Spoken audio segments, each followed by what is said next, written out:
Hey guys, so today I'm back again with the OPPO Reno5 5G, but this time we're only going to be focusing on one thing and one thing only, which is its camera lens.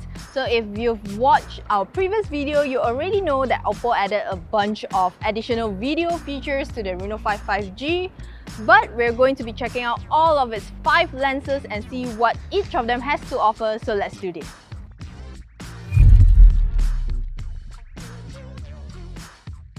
Since the Reno5 5G has a lot of fun video features, we will be talking about them.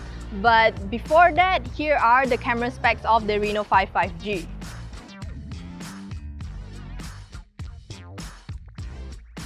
Alright, moving on. So it has 3 new video features. The first one is called AI Highlight Video. If you've watched our comparison video or even the full review of this phone, then you already know that the Reno5 5G is the first to have this feature, and it uses AI to offer video enhancement.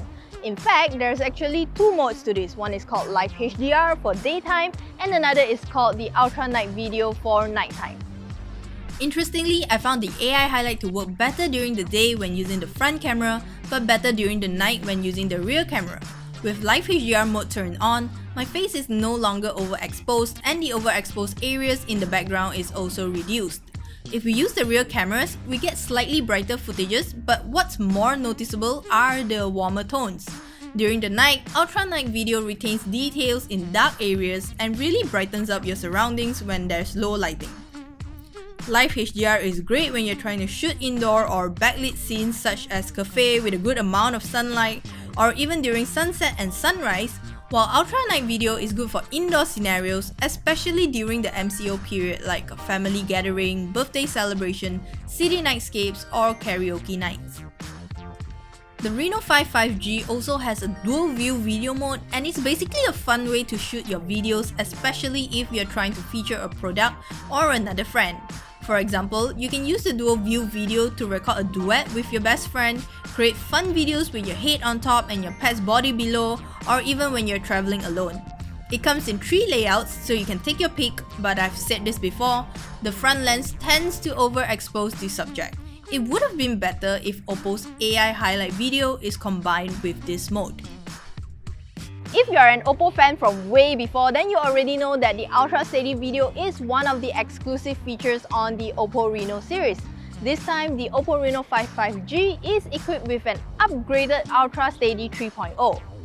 It works on both front camera and back camera, and there's a huge difference. Videos are less shaky, especially when you're walking up or down the stairs, but you can still see some wobbling.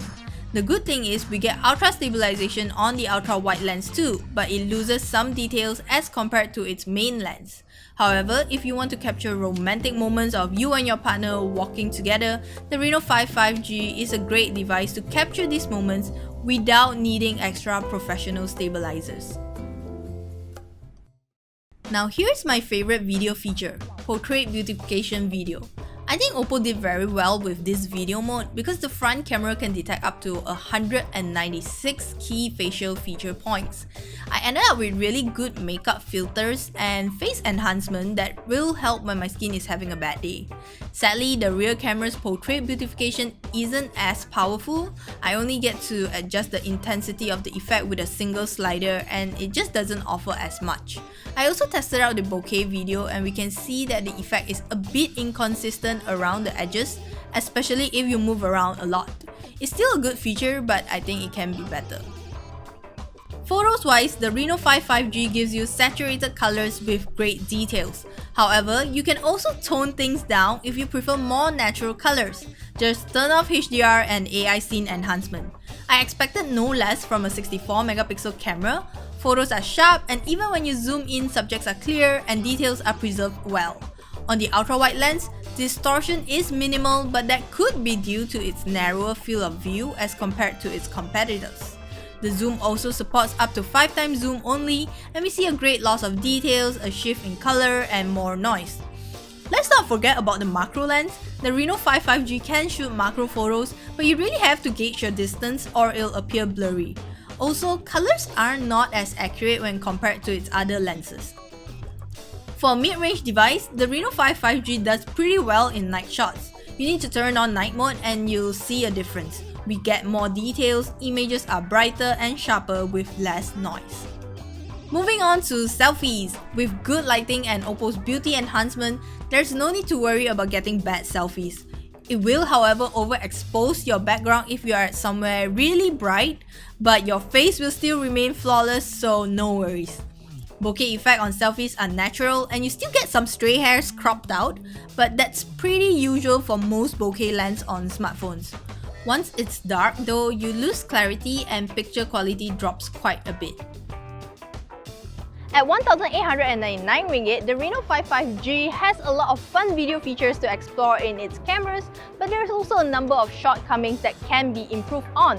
It's a great choice for those who love daytime selfies and vlogs, but you may want to reconsider if you are into low-light photography or videography. So that's it for our video today. If you also own a Reno5 5G, do share with us how you feel about this phone in the comment section down below. As usual, if you like this video, give it a thumbs up. Don't forget to subscribe to our channel KLGadgetTV, and I'll see you in the next one.